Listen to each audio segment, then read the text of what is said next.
Very good evening, students. Today we are going to discuss this treatment of reserves slash funds in the chapter admission of a partner. Okay.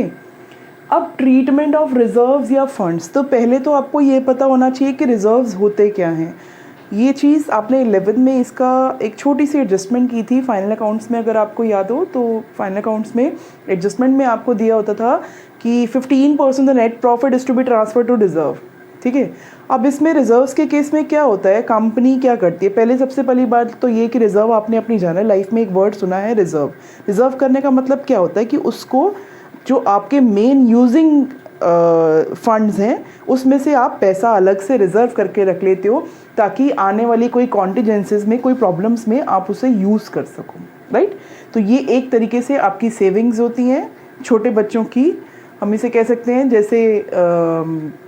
जैसे आपने देखा होगा कि आपकी मम्मा को जो महीने का जो खर्चा मिलता है, जो मंथली पेमेंट मिलती है पापा से, किससे आप हाउस होल्ड एक्सपेंसेस चलाओ. ठीक है. उसमें से कुछ पार्ट मम्मा थोड़ा थोड़ा करके सेव्स करती रहती है. ठीक है. और फिर आफ्टर सम टाइम कभी कभी उस पैसों को किसी फैमिली के किसी भी पर्पज़ के लिए, जैसे कोई मैरिज आ गई तो उस पर्पज़ में बढ़िया सी ड्रेस ले ली और ये कर लिया, या फिर घर की कोई बड़ी सी आइटम बना ली, तो ऐसे पर्पजेज़ के लिए मम्मा उसको यूज़ कर लेती है. ठीक है. या कभी कभी पापा को बिज़नेस में अगर ज़रूरत होती है तो वो पैसे मम्मा से एक तरीके से उधार ले लेते हैं. ठीक है.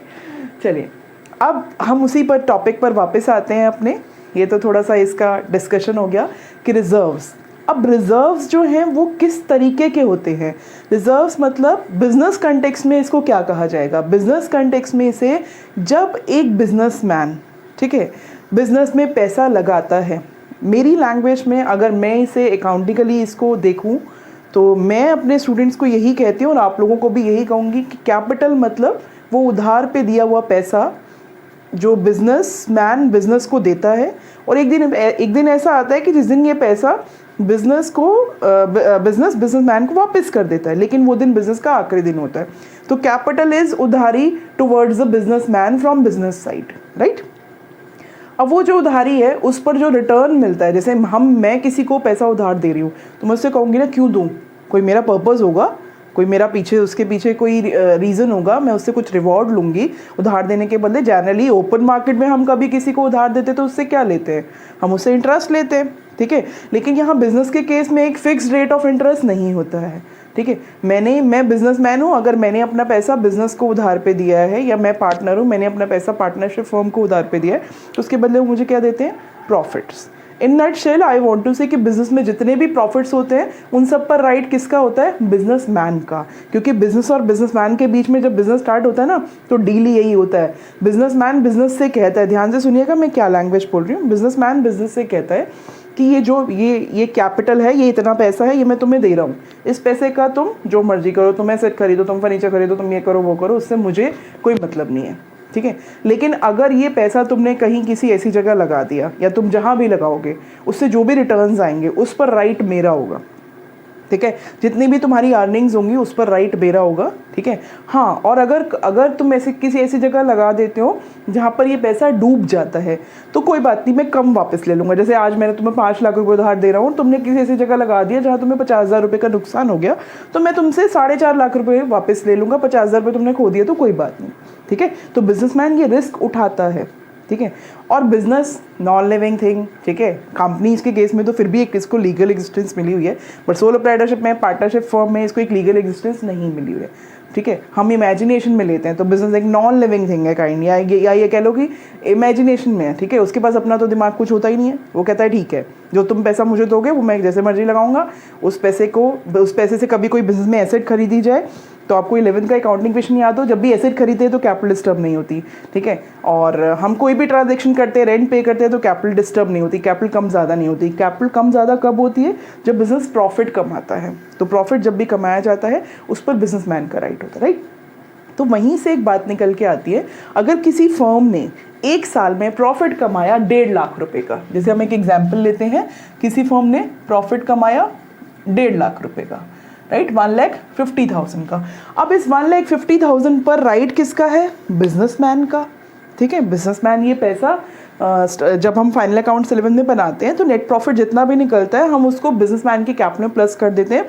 बिजनेसमैन जो है उस पर राइट बिजनेसमैन का होता है प्रॉफिट पर, ठीक है। बिजनेसमैन ने स्टार्टिंग में कितना पैसा दिया था, 5 लाख रुपए हमें उधार दिया था और बिजनेस ने उस 5 लाख रुपए को लगाकर फाइनल प्रॉफिट कमाया 1.5 लाख का, ठीक है। तो अब जो है बिजनेस मैन का बिजनेस पर क्लेम हो गया, 5 लाख की कैपिटल बिजनेसमैन ने वापस लेनी है और 1.5 लाख का नेट प्रॉफिट वापस लेना है, ठीक है। यानी कि बिजनेसमैन ने हमसे, हम कौन है, बिजनेस, ठीक है, हमसे पैसा जो लेना है 6.5 लाख लेना है, ठीक है, राइट।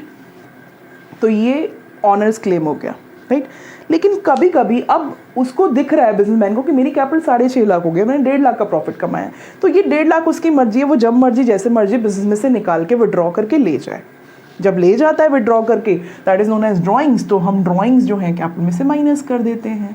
तो ज़्यादातर वो जैसे 1.5 लाख तक की ड्राइंग्स कर सकता है और उससे ज़्यादा भी कर लेता है, लेकिन उससे बिजनेस की फाइनेंशियल पोजीशन पर फ़र्क पड़ता है, क्योंकि ये 5 लाख जो उसने स्टार्टिंग में उधार लिए थे ये हमने बिजनेस प्रोजेक्ट में लगा रखे हैं, ठीक है। तो थोड़ा बहुत एक्स्ट्रा ले जाए कोई बात नहीं, बट 1.5 लाख से ऊपर लेके जाता है तो हमारे बिजनेस की फाइनेंशियल पोजीशन पे फ़र्क पड़ता है।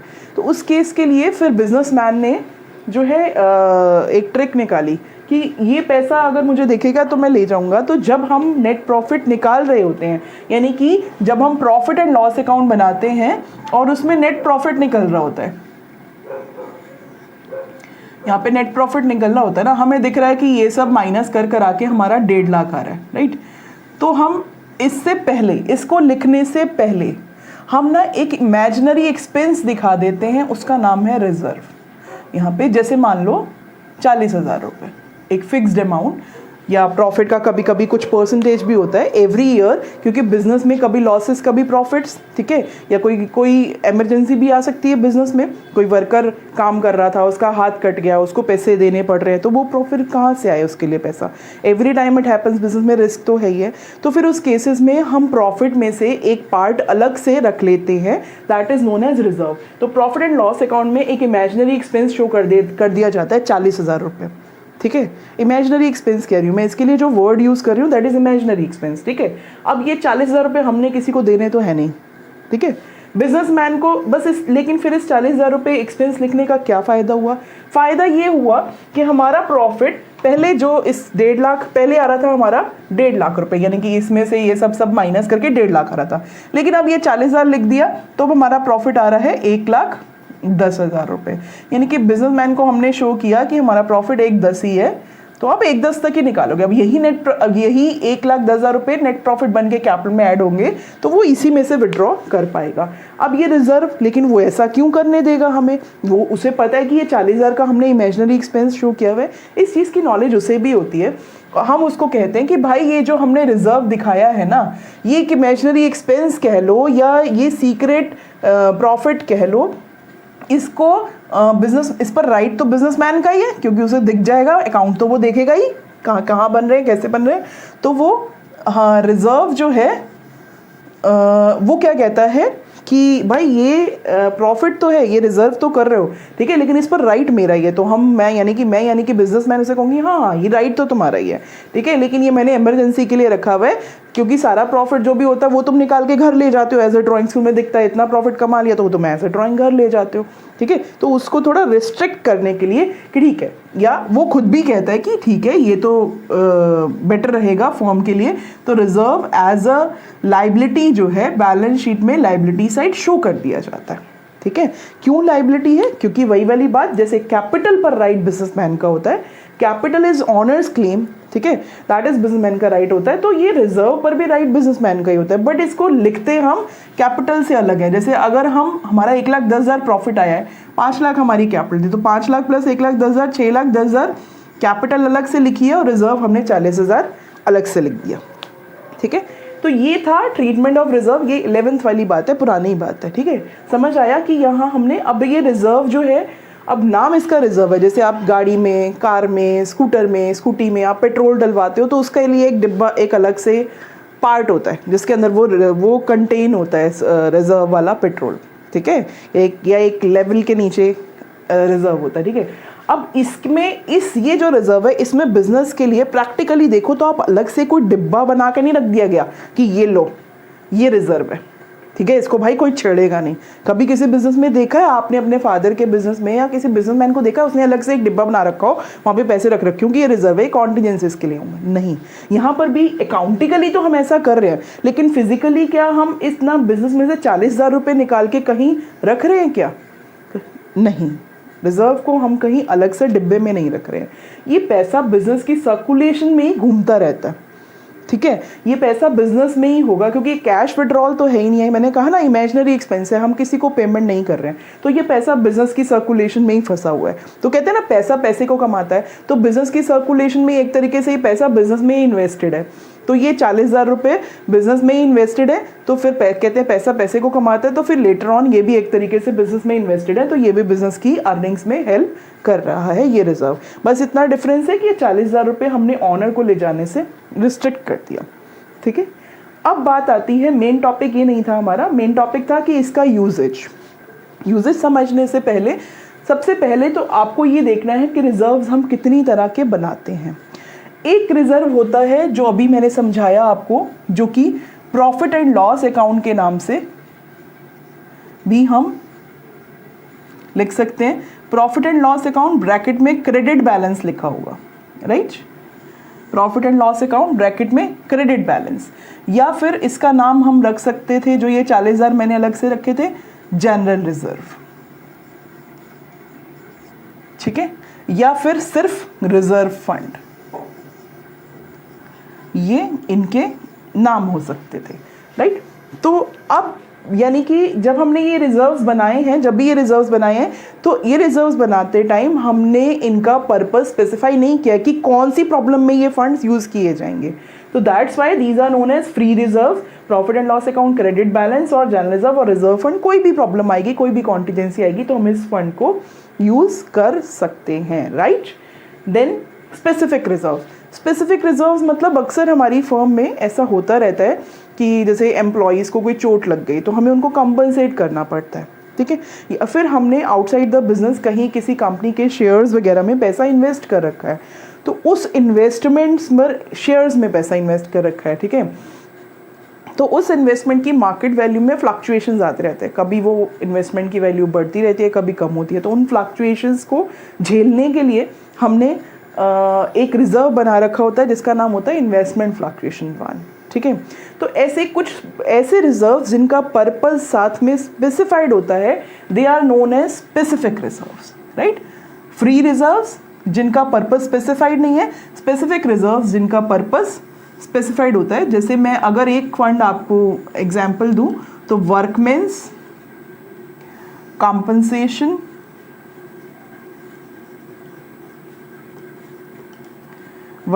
कॉम्पनसेशन रिजर्व, ठीक है। या फिर आप और एग्जाम्पल अगर इसका चाहते हैं तो investments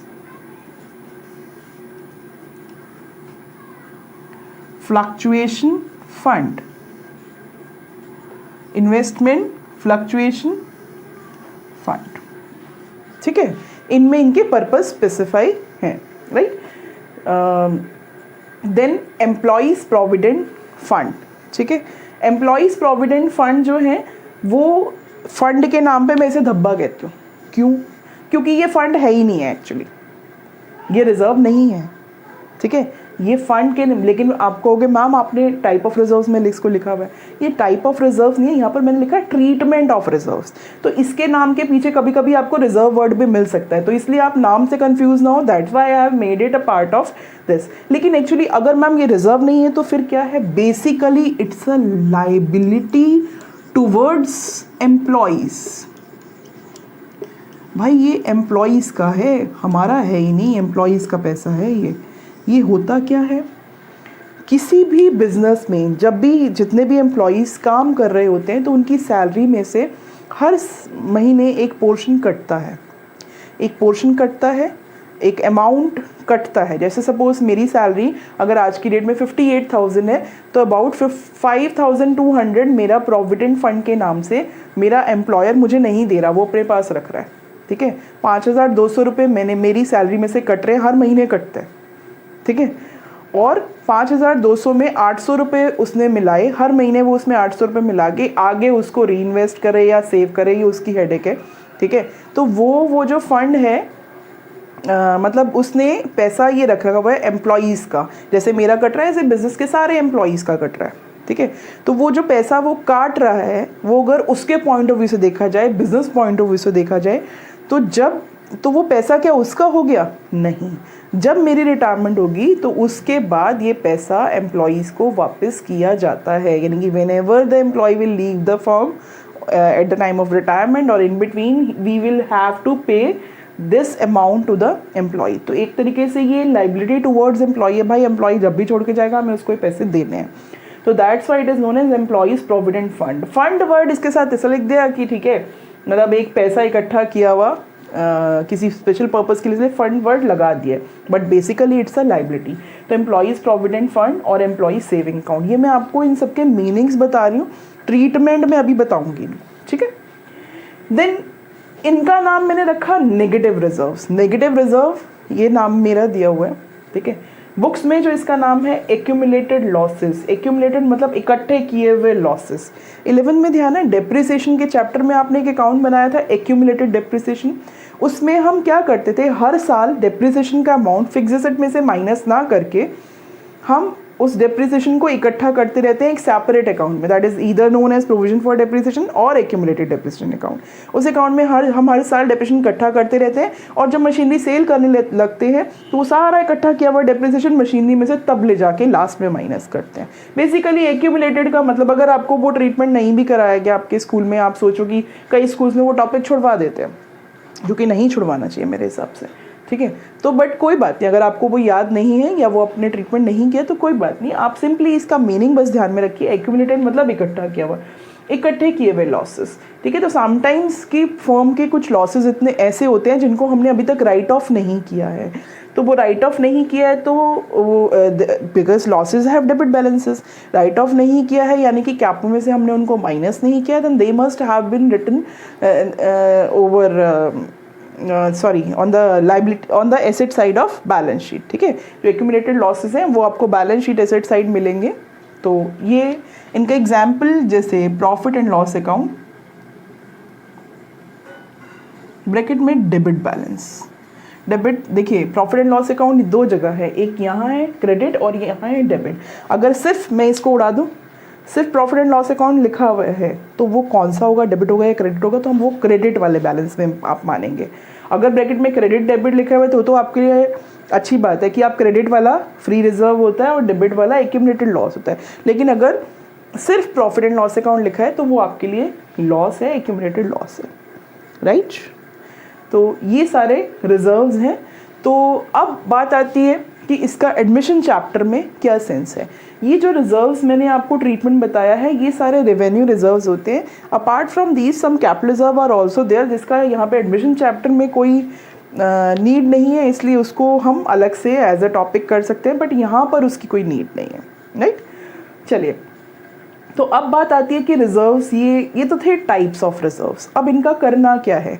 admission of the partner के चैप्टर में जब भी कोई नया पार्टनर आता है ना, तो फर्म में जितने भी एक्यूमुलेटेड प्रॉफिट्स, जितने भी रिजर्व स्टॉक में पड़े हैं, जितने भी रिजर्व्स हैं, चाहे वो फ्री रिजर्व्स हैं चाहे वो स्पेसिफिक रिजर्व्स हैं, ये तो रिजर्व है ही नहीं है, ठीक है। तो बेसिकली इसको इस कैटेगरी में से उड़ाएंगे, भी बताऊंगी इसका क्या करना है। इट हैज़ नो ट्रीटमेंट, ये लाइबिलिटी है, जैसे क्रेडिटर होते हैं वैसे ये हमारे भाई हैं, तो they have no treatment, no special treatment. ये एज इट इज़ जो है, इनको जितने ये रिजर्व बने हुए हैं, फंड बना हुआ है, इनको बना रहने देंगे। सी के आने की वजह से इसका एडमिशन के टाइम में, एडमिशन ऑफ अ पार्टनर के टाइम में कोई स्पेशल ट्रीटमेंट नहीं है, ठीक है। अब बात आती है profit and loss account, special purpose reserve और एक्यूमुलेटेड लॉसेस। तो सी जब आता है तो उसके आने से पहले हमारी फॉर्म में जितने भी रिजर्व्स या प्रॉफिट्स होते हैं जनरली हम उनको डिस्ट्रीब्यूट कर लेते हैं। 90-95% केसेस में हम उनको डिस्ट्रीब्यूट कर लेते हैं। Even you can say if nothing is specified in the question तो आप 100% केसेस में कह सकते हो। बट इसमें एक केस और भी है जब क्वेश्चन की डिमांड ये होती है कि they A B and C combinedly they do not want to distribute the reserves. वो हम बाद में बात करेंगे, वो एक स्पेशल क्वेश्चन है, ठीक है। वो हमारा 3 स्टार या 4 स्टार वाले 4 स्टार लेवल की डिफ़िकल्टी वाले क्वेश्चन में आता है, डिस्कस करेंगे उसको, ठीक है। बट फिलहाल ये कि अगर फर्म के पास at the time of admission of a partner की जितने भी रिजर्व्स पड़े हैं तो इन सबको बांट लेंगे, इवन लॉसेस को भी बांट लेंगे, यानी कि सी के आने से पहले इन सबको हम ख़त्म कर देते हैं एक्सेप्ट फ्रॉम दिस। तो इसको हम डिस्ट्रीब्यूट नहीं करते हैं, इन सबको डिस्ट्रीब्यूट कर लेते हैं। Now all these are having credit balance. अगर कोई चीज़ क्रेडिट बैलेंस वाली खत्म हो रही है तो हम उसको क्या करेंगे, डेबिट साइड लिखेंगे। तो डेबिट साइड लिखने के लिए इसका ट्रीटमेंट क्या है, हम कहेंगे profit and loss account debit, जो क्रेडिट बैलेंस वाला है, ठीक है। General reserve,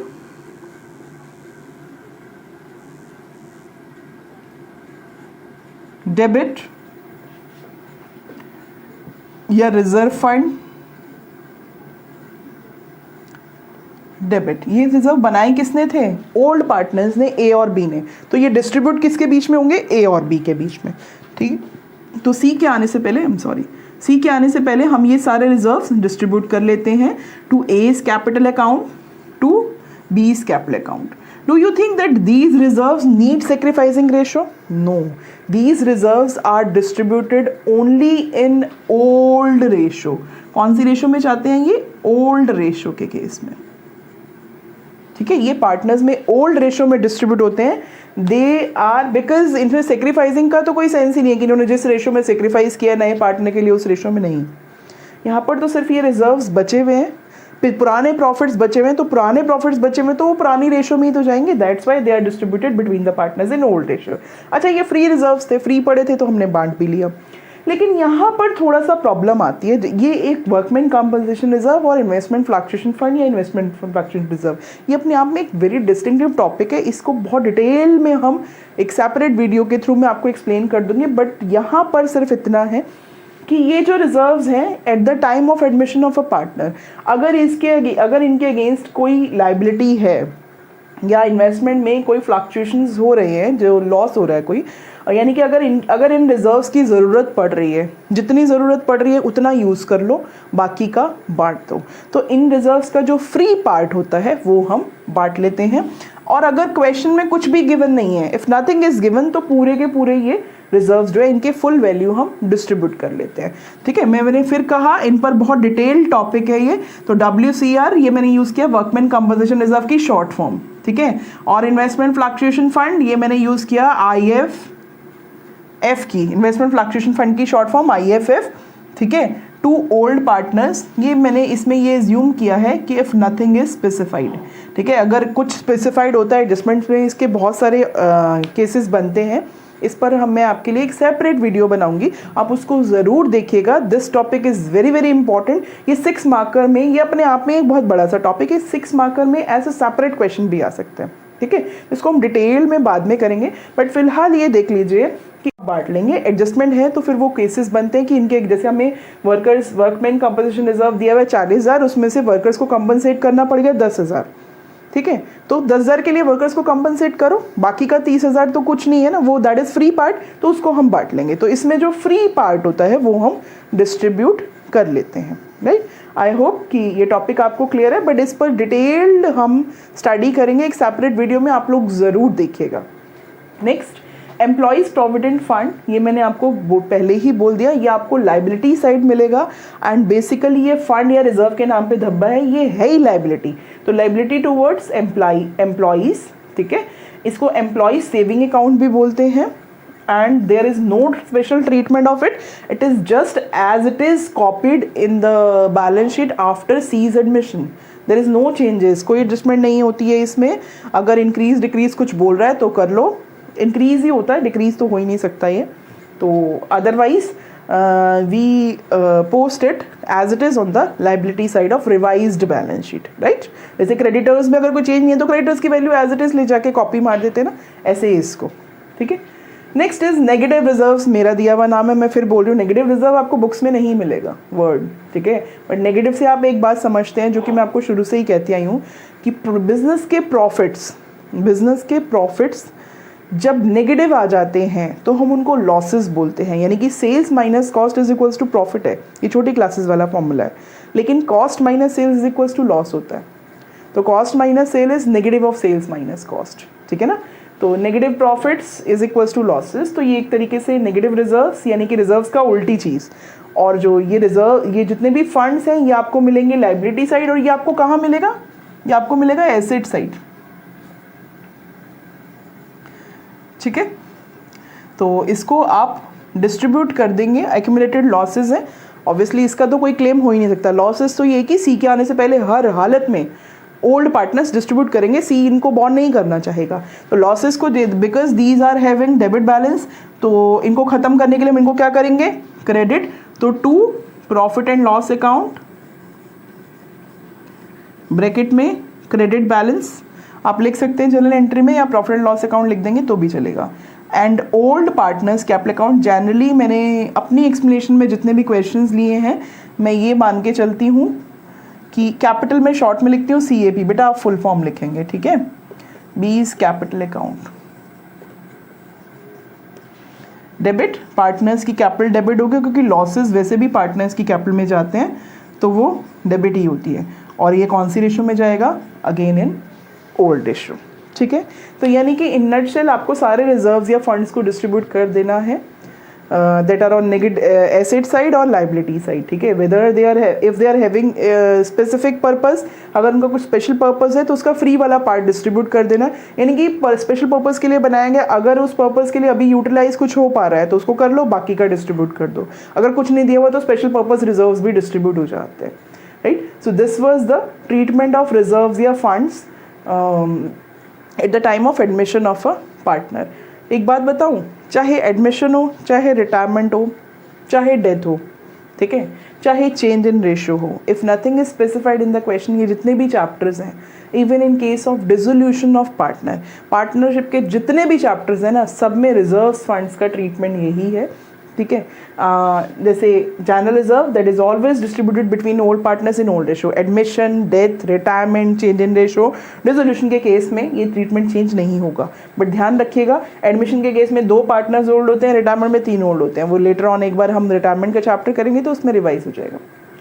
specific reserves old partners में डिस्ट्रीब्यूट होते हैं। Employees provident fund, it is never distributed between any partners. And negative reserves they are written off in old partners. ठीक है, एडमिशन में 2 ओल्ड होते हैं क्योंकि ए और बी ओल्ड थे, सी नया आ रहा है। रिटायरमेंट में तो तीनों ही ओल्ड होते हैं, ए, बी और सी एग्जिस्टिंगली बिजनेस कर रहे थे। Now suppose B decided to retire from the firm, तो बी रिटायर हो रहा है, तो बी तो जा रहा है, लेकिन पहले से तो वो काम कर ही रहा था ना। तो रिटायरमेंट में तीनों ओल्ड होते हैं। ठीक है, वो खैर चैप्टर हम करेंगे तो हम बहुत अच्छे से करेंगे। तो ये था हमारा ट्रीटमेंट ऑफ रिजर्व्स। ठीक है, now we are going to do a question. तो फुल फ्लैश क्वेश्चन में इसका यूज़ होगा, इसलिए मैंने आपको पहले से ही ये पूरा ट्रीटमेंट ऑफ रिजर्व्स करा दिया है। So I am going to start a full flash question with all of you. Okay.